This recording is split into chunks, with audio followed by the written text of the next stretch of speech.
onda daj, sateraj seljake iz sela u gradove.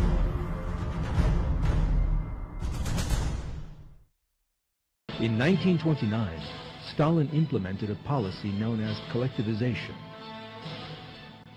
Lenin's experiment in nationalizing the land had remained half-finished, and Russian peasants were still working their own land and selling their own produce in the market.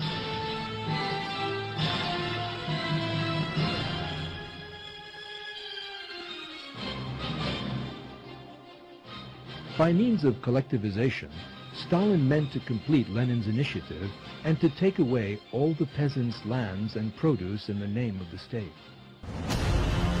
Moraš da dobiješ radničku klasu koju nemaš. Kako? Tako na silu.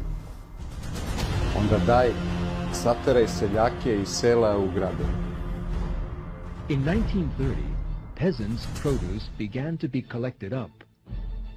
The Red Army, one by one, seized the produce from every single field. Idite u gradove da služite gadove.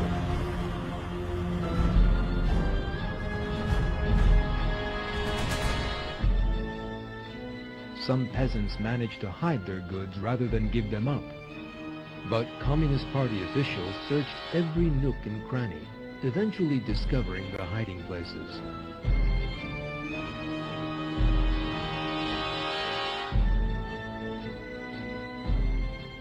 The officials also seized the peasants' agricultural equipment.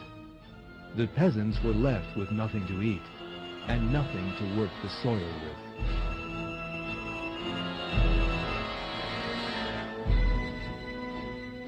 Idite u gradove da služite gadove.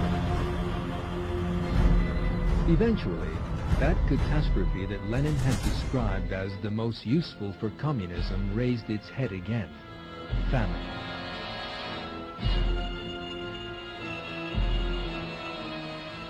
In Ukraine alone, 6 million people starved over the next few years.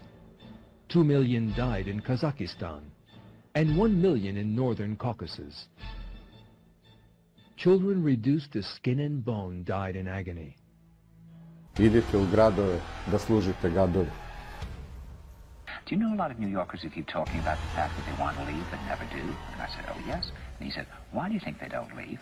He said, I think that New York is the new model for the new concentration camp, where the camp has been built by the inmates themselves, and the inmates are the guards, and they have this pride in this thing they've built. They've built their own prison, and so they exist in a state of schizophrenia, where they are both guards and prisoners, and as a result they no longer have, having been lobotomized, the capacity to leave the prison they've made, or to even see it as a prison. Eto, tako se lepo živi.